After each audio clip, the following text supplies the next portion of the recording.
Singleton. Hello to everyone watching this. My name is Daniela. I am a sophomore finance major on the Pleasantville campus. I am the Lubin Student Ambassador. I am an RA in Alumni Hall, our first year residence hall, and I'm also the Assistant Student Coordinator of the Welcome Center. Hello everyone, my name is Daniel and I'm one of the Lubin Student Senate representatives on the New York City campus, and I work with Alexis.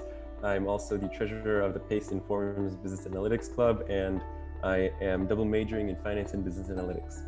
Hi everyone, my name is Alexis Tenorio. I am a senior majoring in advertising and integrated marketing communications in the New York City campus, and I am the Lubin Vice President Representative. Hi everyone, my name is Angelina Prevete. I'm a graduate student on the Pleasantville campus. I'm a resident assistant in Alumni Hall, which is our first year residence hall, as well as the other Lubin Academic Ambassador with Daniela. Hello everyone, I'm Dean Singleton, Dean of the Lubin School of Business. I'm really honored to be here with some student leaders to talk about what's going on in Lubin.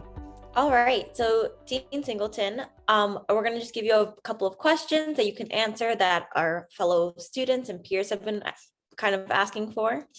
My first question is, what resources have you offered to students who may be concerned about their grades this semester? Yeah, that's a great question, Daniela. Yeah, I know a lot of students are really concerned about what's happening these semesters that we've had under COVID. The world seems to be completely upside down. So what we've been telling people, and what I would continue to tell people, is if you have an issue with your grades or anything else in your class, start first with your faculty member, with your professor. I mean, they're trained to help you. That's what they're there for, is to help you be successful. All of them certainly understand the difficulties of studying in this environment. They want to hear from you and they want to work with you. If you have any problems getting with your professors, let your advisor know. They're also involved or ready to help you with issues like this. And if you don't get satisfaction, which I don't think will ever be the case, but if it is, let me know and I'll be glad to get involved and help you. Thank you. Our next question is, what can students expect going into the fall 2021 semester? Can students expect in-person classes, or how can students best prepare for next semester? Great question, Daniel. Yeah, I think the expectation fully from Pace University and Lubin is that we expect to be back as normal as we possibly can be in the fall. I mean, unless something drastic happens unexpected with the virus, we're making plans to be back just like it was before, to the extent that we can. There may be some issues with with class sizes in a particular room needing to be smaller than they would have been pre-COVID, but we're still working on that. We're observing what the CDC and state guidelines are, and of course we'll follow those well. I want to encourage every student before coming back for the fall to get vaccinated if you haven't already done it. That's very, very important. It should make not only you safe, but make everybody around you feel safe when we get back. There's also a big thing that's going to be new for students in New York City. As you may know, floors 4, 5, and 6 of One Pace Plaza are undergoing significant renovations really as we speak right now. And I've been privy to the plans, and it had some impact on what's happening there. And I think everyone's going to be really thrilled with the new facilities. On 4 in particular, because we, in addition to having new administrative offices and new offices for faculty, we built in a lot of student spaces to try to encourage students to be more on the 4th floor and interact more with their faculty and staff at Lubin. We've got some big common space to encourage students to meet socially, between classes, or if they have some free time any other time. There's also going to be small workrooms where we can work on student group projects together. It's really going to be transformational for us, and I think it's going to be very, very exciting. So yeah, that's scheduled to be completed at the end of the summer, and it should be ready to roll when we start back in the fall. Great to know. It's so exciting. We can't wait. Hi, so my question for you, Dean Singleton, is I am a graduating student. So do you have any tips or suggestions for myself and other graduating Lubin students to navigate this new world of remote work and like new virtual office environments? Yeah, it's amazing. The world that you're going to be going into is very different than students who graduated 2 or 3 years ago. There's no question about that. I look at it as a positive, because you've been forced to learn how to use these technologies like Zoom, and there's a bunch of other ones that different businesses use that they've used to maneuver during the pandemic. but you're going to come out of school with those skills rather, under your belt. You're going to know how to do that stuff when you get out, which is really going to give you an advantage, I believe. You're going to be able to have no adjustment time. The people who came out 2 or 3 years ago that were hit with this, they were still trying to get their legs underneath them, I think, with their employers or whatever they were doing. Whereas for you, it's going to be second nature. I think it's safe to say that, although we don't know the details yet, how it's all going to play out, we'll know more in a year or two. But the world of work is not going to be the same as it was before. I think for a lot of reasons, including many businesses wanting to save on office space, especially in high cost areas like the New York City metropolitan area. And so they encourage students to work from home, encourage their employees to work from home more. And so you'll be dealing with stuff that you've been dealing with while you're here in school. So I think it's really, in many ways, it's going to be a big advantage for you.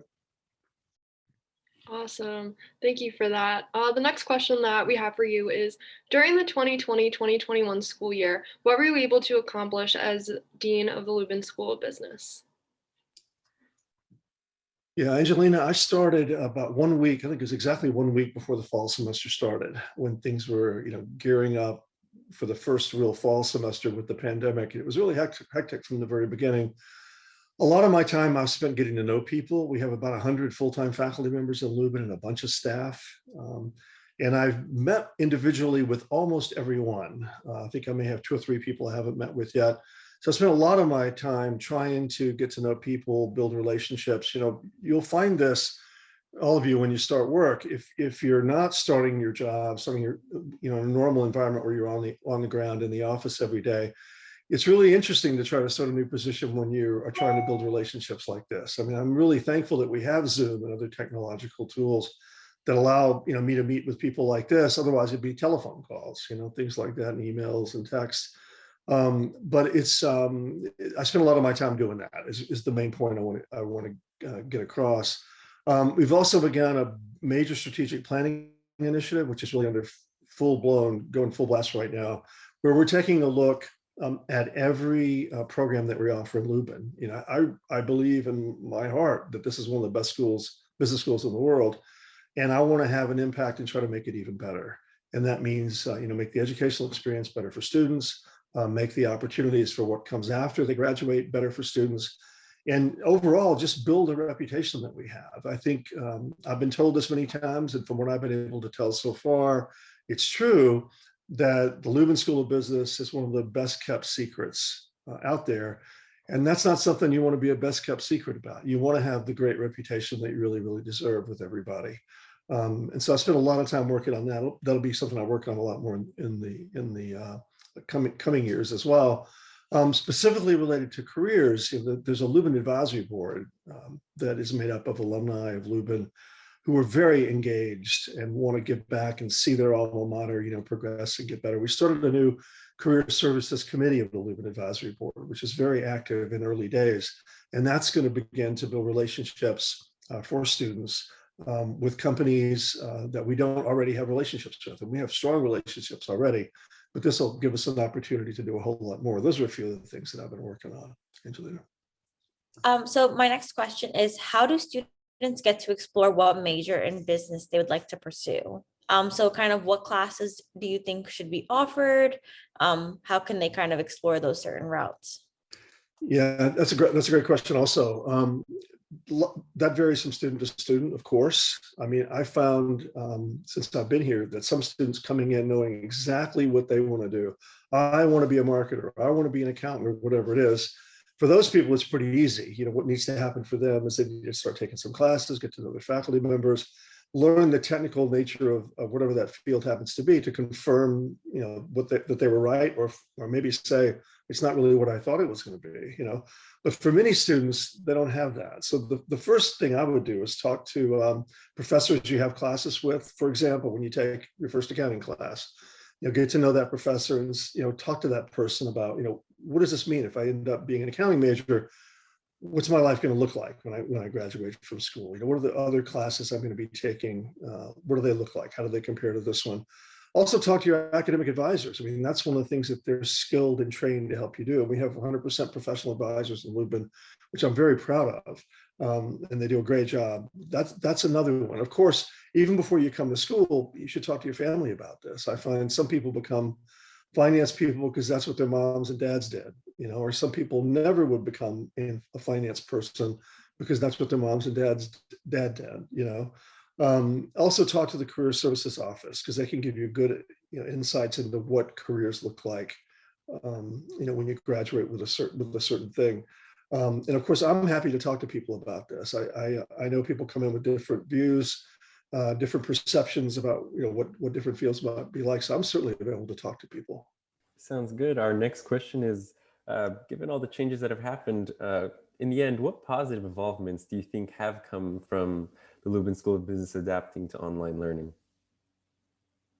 Well, we've all been forced to adapt as a result of something really, really terrible that's happened with COVID. So as I mentioned earlier, you as a student here, you've been forced to adjust to this new environment and have, learn the skills that will serve you well long after you leave the university. For Lubin specifically, this has really forced us to rethink the way we operate or offer programs. It's not all been positive, but been some very positive outcomes.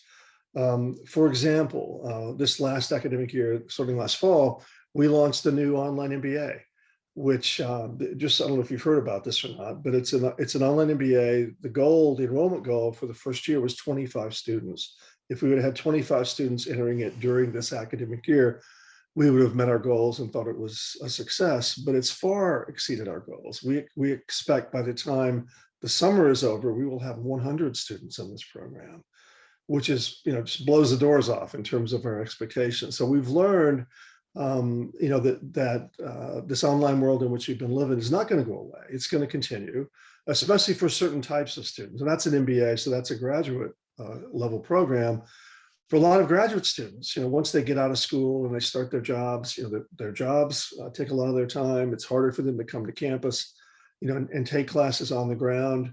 Maybe they're taking classes that are every Tuesday night, but some night their employer says you got to work late, or maybe they're a little bit further along and they have a family, and they've got kids to go home to at night after they finish their day of work. So being able to take classes online in the format that we're using for this online MBA is an asynchronous format, which I'm sure everybody knows what that means. But it basically means you don't log on at a specific time to hear a professor lecture or lead a class discussion.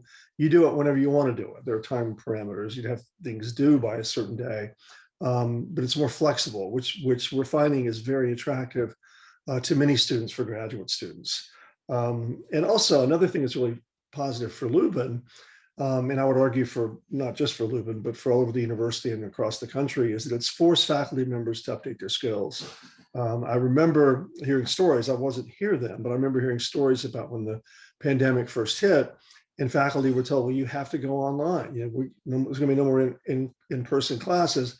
There was a lot of resistance from faculty saying, I can't do that. The learning is not the same. The students won't have the same experience, but they were forced to do it, and they adapted quickly and well. And so many of the classes, I think, have been refreshed, have been updated, because they said, I can't do it exactly the same way online. So I'm having to update my material, update the way I deliver things. And that's a real positive thing for us, not only during the pandemic, but it's going to be very positive for us going forward as we find that we need to do more and more online, more and more hybrid kinds of learnings. All right, thank you for that. My next question for you, Dean Singleton, is what tips have you learned or best practices from working online that you can pass on to Lubin students and faculty to help us improve our efficiency and productivity? Yeah, for me, that's a really good question, because the world has really changed. For me, I don't teach a class right now at Lubin, but I have lots of meetings. And one of the things that I found is when you do things via Zoom, you can have a lot more meetings than you could if it was in person. And so, which is good and bad. I mean, I have the opportunity to meet with a lot more people than if I had to go out to meet them in their offices, either in the city or in Westchester or wherever it happened to be. But it means that I have to be much more efficient in how I do things. So one of the things I make sure that I do from a time management perspective is, before I have these meetings, the day before, whenever possible, I review everything, and this was great. For example, for this meeting, the materials you sent me in advance were very, very helpful to me, so that the time that I'm actually in a meeting is very efficient. I'm not just trying to learn about the issues. in the meeting, I'm coming in as prepped as I can possibly be. When you get in the working world and you start having lots of meetings, especially as you move up to the executive ranks, you're going to find that a lot of people want your time, and that's all good. It's all good. They often want something from you, or they want to offer you something to help the institution be more prepared. But it's a lot. And so I mean, it's not uncommon for me to have 7 or 8 different meetings on any one day. And for me, or for anybody in the same situation, you've got to be able to shift very quickly to think about something completely different than you were just talking about. So it's forced me to be even more effective with time management than I was before, and make sure that I'm even more prepared for the meetings than I wanted to be, and always wanted to be, but even more so, because there's going to be so many different things coming at you because of the possibility of doing more things with the virtual world in which we're living right now. Awesome. Those are some really good tips. I'd have to use some of those for my meetings. So the next question that I have for you has to do with the incoming students this fall. So what advice can you give to them as they're most likely unsure and weary about the upcoming year? Sure, that's also a great question. The main thing I would want to tell any new student coming in as a freshman is that Pace University and the Lubin School of Business are ready to welcome you with open arms. The university has bent over backwards and will continue to do so to make sure that it's a safe environment. You should have no concerns about that from a COVID perspective or anything else. And we're really, really excited as an institution to get students back on the ground and get them back in person. So students coming here in the fall should have no concerns at all about the environment. The university is safe, we'll be safe. And not only that, we're really looking forward to having everybody back. For me personally, I'll be thrilled to have the opportunity to meet faculty in person. I've met some in person, mostly it's been through Zoom meetings, to meet more students in person, which I really miss that. So I think people are going to be even more excited to be back on the ground just because they've missed it for so long. If you're coming in new also, and if you're coming into New York City, we've got these new facilities on 4, 5, and 6 that are really going to assure that the learning environment is really state-of-the-art classrooms, state-of-the-art technology. And then, as I indicated earlier, we also have all these social spaces, which is all about encouraging more engagement with students and faculty, engagement between students, and providing them a place to kind of think of the 4th floor of One Pace Plaza as really home, because I believe that's a big part of the learning experience too, especially for undergraduate students. But we're working hard to make sure that the experience is even better than it was before COVID. What would you say to all of the students graduating and going out into the workforce this May or June? Well, for students who are graduating and going into the workforce or going to grad school or whatever they decide to do, I want to wish them all the best. But I do want to tell them that their time here as a student, as an undergraduate student, is really only the beginning of their relationship with the Lubin School and with the university. Another thing that I've been working on this year, and we'll continue to work on more, is to really deepen our ties to alumni of all levels, people who've been out a year or two to people who've been out decades. We really have, some strong alumni out of Lubin, amazingly strong alumni. It's something I should probably talk about some more at some point. But I want to be sure that people are engaged. You've undoubtedly had an opportunity to meet, people who graduated before you, maybe as guest lecturers in classes. Maybe you've interviewed with some of them, whatever the interaction was. I want to be sure that there's more of that. And I want to be sure that when you guys graduate, you come back and do the same thing to the students that come behind you. Also, I want you to, don't imagine you have any issues with this, but be sure that you know that you're graduating from one of the best business schools in the world. You should be very proud of where you're coming from. And don't hesitate to send other students, high school friends or relatives, send them here too. And so you had a great experience here. It's going to be even better in coming years than it was, because we're all about continuously making it better. Thank you for that. Now, the final question that we have for you for this afternoon is, what plans do you have for Lubin going into the 2021-2022 school year? Mm-hmm. Yeah, one of them I mentioned already, which is getting to know people better, the personal relationships. But a little bit more granular than that, I mentioned the strategic planning process. We're currently involved in And this is more of a business side of running Lubin than it is specifically for you. Although, everything that happens to Lubin and to Pace University going forward makes your valuable degrees even more valuable. As we move up in the rankings, as we get more and more opportunities for students when they graduate, as the school gets better and better and better, the value of your degree is even going to be more and more valuable. That's something else you should think about when you graduate. But continuing to build those relationships, promoting the school as a top business school in the world. But with respect to the classes, we're benchmarking everyone. And what I tell the faculty, I think I've met with 3 or 4 of the academic departments in Lubin already. And part of my guidance to them is we want to take a great business school and make it even better. And part of that means looking at everything that we do. Look at every program, the ones that have great enrollments, the ones that don't have great enrollments. What is it that we can do to make them better?